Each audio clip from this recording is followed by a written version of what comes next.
ഹല്ല guys, ലോക കണ്ട് ലോക ചാപ്റ്റർ 1 ചന്ദ്ര. ആദ്യമേ തന്നെ ഞാൻ ഒരു കാര്യം പറയാം, ഇത് തികച്ചും എൻ്റെ വ്യക്തിപരമായിട്ടുള്ള അഭിപ്രായമാണ്. പടം കണ്ട പലർക്കും സിനിമ പല രീതിയിൽ ആയിരിക്കാം കണക്റ്റ് ആവുന്നത്. എന്ന് വെച്ച് പടം എനിക്ക് കണക്റ്റ് ആയില്ല എന്നല്ല, പക്ഷേ കിട്ടില്ല പടം എന്ന് ഒറ്റ വാക്കിൽ പറയാൻ കുറച്ച് ഞാൻ ഇങ്ങനെ കൺഫ്യൂഷൻ ആവുന്നുണ്ട്. അങ്ങനെ പറയാൻ പറ്റുമോ എന്ന് ചിന്തിക്കുന്നുണ്ട്. അതിൻ്റെ കുറച്ച് കാരണങ്ങൾ ഞാൻ പറഞ്ഞുതരാം. ആദ്യം തന്നെ പടത്തിൻ്റെ പോസിറ്റീവുകളിൽ നിന്നും തുടങ്ങാം. പടത്തിൻ്റെ പോസിറ്റീവും പലർക്കും പല രീതിയിലായിരിക്കും. ഒരുപാട് പോസിറ്റീവ് ഉണ്ട്, പക്ഷെ അതിൽ എനിക്ക് ഏറ്റവും കൂടുതൽ ഇഷ്ടപ്പെട്ട ഒരു പോസിറ്റീവിൽ നിന്ന് ഞാൻ തുടങ്ങാം. സലീം കുമാറിൻ്റെ മോൻ, എൻ്റെ മോനെ കിടിലം. അതായത് എനിക്കെങ്ങനെ പറഞ്ഞു, പുള്ളിയുടെ ഫേസ് വെച്ചിട്ട് കുറേ എക്സ്പ്രഷൻസും കാര്യങ്ങളൊക്കെ ഉണ്ട്. അതായത് സലീം കുമാറിൻ്റെ പകരക്കാരൻ. എനിക്ക് പണ്ട് കുറേ പഴയ നടന്മാരെ കുറച്ച് പേര് എനിക്ക് ഭയങ്കര ഇഷ്ടമായിട്ടുള്ള നടന്മാരുണ്ടായിരുന്നു.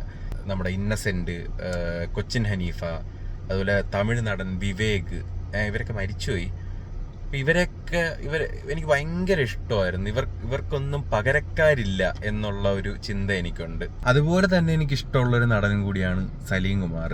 അപ്പം പുള്ളിക്കും ഇങ്ങനെ വയസ്സായിട്ടൊക്കെ പുള്ളി സ്ക്രീനിൽ കാണുമ്പോഴത്തേക്ക് നമുക്കൊരു വിഷമം തോന്നും. കാരണം പുള്ളിയും കൂടിയൊക്കെ പോയാൽ ഇനി പകരക്കാരൊന്നും ഇല്ലല്ലോ എന്ന്. പക്ഷേ സലീം കുമാറിന് പകരക്കാരനുണ്ട്, പുള്ളിയുടെ മോൻ തന്നെയാണ്. അത് ഈ പടത്തിൽ പക്ക ഒരു ന്യൂ ജനറേഷൻ സലീം കുമാർ ആണെന്ന് പുള്ളി തെളിയിച്ചിട്ടുണ്ട്. പുള്ളിയുടെ ഫേസ് വെച്ചിട്ട് കുറേ എക്സ്പ്രഷൻ പരിപാടികളും കാര്യങ്ങളെല്ലാം ഉണ്ട്. കിടിലം. പടത്തിൻ്റെ ഒരു പരിധി വരയ്ക്കും പടത്തിൻ്റെ കുറേ പോർഷൻസ് പിടിച്ചു നിർത്തുന്നത് പുള്ളി നെസ്ലിനും കൂടെയാണ്. നെസ്ലിൻ്റെ അഭിനയം എല്ലാം സൂപ്പറായിരുന്നു.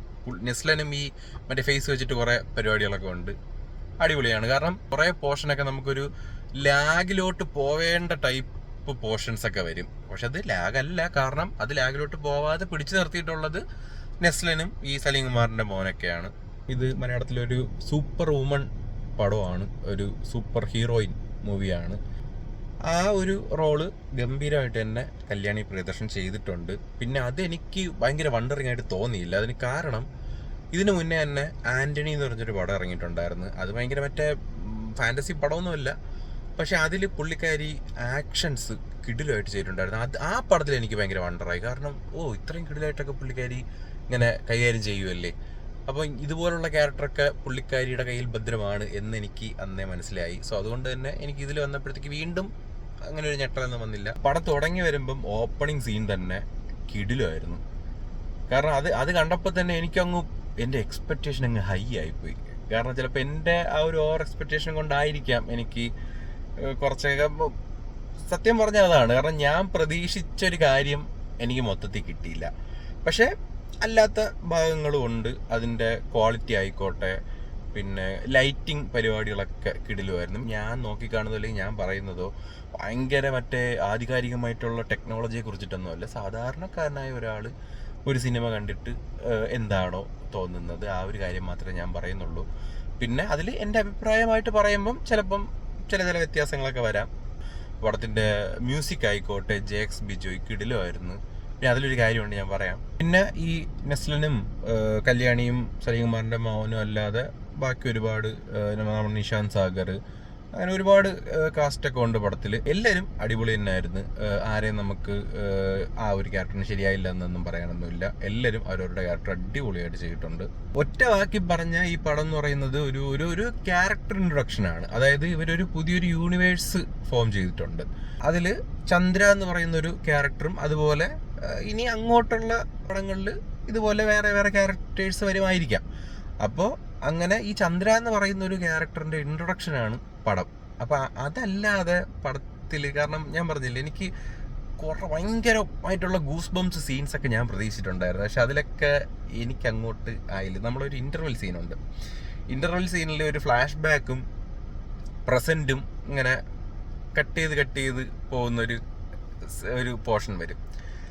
അപ്പോൾ അതിൽ ഇങ്ങനെ ഒരു ഗൂസ് ബംസ് കയറും എന്നിങ്ങനെ നമ്മൾ പ്രതീക്ഷിച്ചിരിക്കുന്ന സമയത്ത്, അതാണ് ഞാൻ നേരത്തെ പറയാമെന്ന് പറഞ്ഞത്, മ്യൂസിക്കിൽ നമ്മുടെ മറ്റേ സലാറുണ്ടല്ലോ, സലാറിലെ ഇൻ്റർവെല്ലിനൊരു മ്യൂസിക് ഉണ്ട്, യാ എന്ന് പറഞ്ഞിട്ടൊരു പരിപാടി.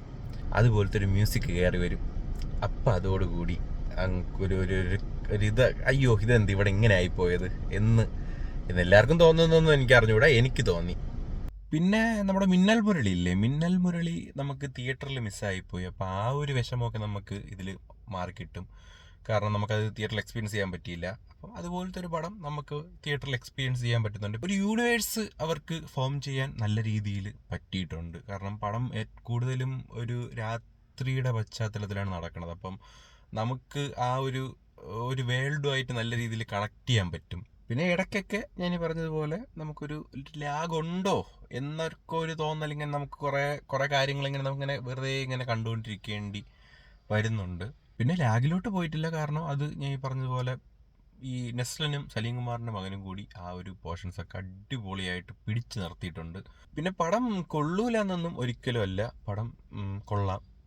ഞാൻ പറഞ്ഞില്ലേ, എനിക്ക് മൊത്തത്തിൽ കിടിലം പാടോടെ എന്നെനിക്ക്, കാരണം കുറച്ച് കാര്യങ്ങളും കൂടെ ഒക്കെ മൊത്തത്തിൽ എൻഡ് ടു എൻഡ് ഞാൻ പ്രതീക്ഷിച്ച പല കാര്യങ്ങൾ പടത്തിലില്ലായിരുന്നു. പിന്നെ ചിലപ്പം ബഡ്ജറ്റിൻ്റെ ഒരു ഇതുകൊണ്ട്, കാരണം ഇതൊരു സ്റ്റാർട്ടിങ് ആണ്, ഇങ്ങനെ ഒരു തിരി കൊളുത്തി ഇട്ടക്കണ ഒരു പരിപാടിയാണ്. അപ്പോൾ അത് കുറച്ചും കൂടെ ബഡ്ജറ്റ് ഉണ്ടായിരുന്നെങ്കിൽ ചിലപ്പം ഈ പറഞ്ഞ പോലെ നമുക്ക് നമ്മുടെ എക്സ്പെക്റ്റേഷനൊക്കെ ചിലപ്പോൾ ആ രീതിയിലൊക്കെ വരുമായിരുന്നായിരിക്കാം. പിന്നെ നമ്മൾ ഈ പറയും പോലെ വെറുതെ ഇങ്ങനെ 150 രൂപയ്ക്ക് പടം കണ്ടിട്ട് നമ്മളിങ്ങനെ കുത്തിയിരുന്ന് വെറുതെ വാഗൊണ്ട് പറയും പോലെ അല്ല, ഇതിന് പുറകിൽ ഒരുപാട് കഷ്ടപ്പാടും കാര്യങ്ങളൊക്കെ ഉണ്ട്. അപ്പോൾ അതൊക്കെ കൊണ്ടായിരിക്കാം. പക്ഷേങ്കിലും സ്ക്രിപ്റ്റിൽ കുറച്ചും കൂടെ ഒക്കെ ഒന്ന് എലമെൻറ്റ്സ് കയറ്റിയിരുന്നെങ്കിൽ, കാരണം അതിനുള്ളൊരു സാധ്യതകൾ ഒരുപാടുണ്ടായിരുന്നു. നമുക്ക് ഈ ഒരു വേറൊന്നും അല്ല, നമുക്ക് കുറച്ച് ഗൂസ് ബംസ് അങ്ങനെ കിടിലം എന്നൊക്കെ അങ്ങനെയൊക്കെ തോന്നുന്ന എലമെൻറ്റ്സ് കുറഞ്ഞു പോയതുപോലെ എനിക്ക് തോന്നി. പിന്നെ ഇതൊരു മസ്റ്റ് തിയേറ്റർ വാച്ച് പടമാണ്. ഈ പടം നിങ്ങൾ തിയേറ്ററിൽ തന്നെ പോയി കാണണം, കാരണം എങ്കിലേ നമുക്കത് എക്സ്പീരിയൻസ് ചെയ്യാൻ പറ്റുള്ളൂ. അല്ലാതെ OTT-യിൽ ഇരുന്ന് കാണേണ്ട ഒരു പടമല്ല. പടം ഉറപ്പായിട്ടും തിയേറ്ററിൽ തന്നെ നിങ്ങൾ പോയി കാണണം. ഒരു ഫ്രഷ് എക്സ്പീരിയൻസ് ആയിരിക്കും എല്ലാ രീതിയിലും. മേക്കിങ്ങിലായിക്കോട്ടെ, ക്വാളിറ്റിയിലായിക്കോട്ടെ, അതിൻ്റെ VFX ആയിക്കോട്ടെ, സൗണ്ട് ആയിക്കോട്ടെ, എല്ലാം കൊണ്ടും പടം കൊള്ളാം. പിന്നെ പേഴ്സണലി എനിക്ക് കുറച്ച്, നമ്മളൊരു പടം കണ്ടുകൊണ്ടിരിക്കുമ്പോൾ നമ്മൾ വിചാരിക്കും ഇത് ഇവിടെ അങ്ങനെ ആയിരുന്നെങ്കിൽ, ഇവിടെ ഇങ്ങനെ ആയിരുന്നെങ്കിൽ എന്നൊക്കെ നമുക്കായിട്ടുള്ള ഒരു കുറേ തോന്നൽ വരും. അപ്പം അങ്ങനത്തെ കുറച്ച് എൻ്റെ ചിന്ത അതിൻ്റെ പ്രശ്നമായിരിക്കാം. പിന്നെ ഗൂസ് ബംസ് ഇല്ലെന്നൊന്നും അല്ല, ഉണ്ട് പടത്തിൻ്റെ. ഞാൻ സ്പോയിലറൊന്നും പറയണില്ല, ഗൂസ് ബംസ് ഒക്കെ ഉണ്ട്.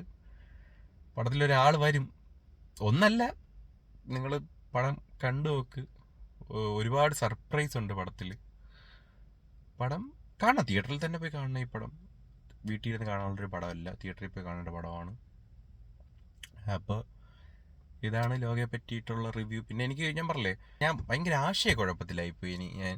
കാരണം ഒരുപാട് കാര്യങ്ങളിലുണ്ട്, പക്ഷേ ഞാൻ പ്രതീക്ഷിച്ച ഒരുപാട് കാര്യങ്ങളില്ല, അങ്ങനത്തെ ഒരു രീതിയിലായിപ്പോയി. അപ്പം പടം കിടിലം ആണെന്നും ഒറ്റവാക്കി പറയാൻ പറ്റൂല, കൊള്ളൂല എന്നും ഒറ്റവാക്കി പറയാൻ പറ്റൂല. പക്ഷേ മസ്റ്റ് തിയേറ്റർ വാച്ച് പടമാണ്, എല്ലാവരും തിയേറ്ററിൽ പോയി കാണണം. അപ്പോൾ ഇത്രയേ ഉള്ളൂ.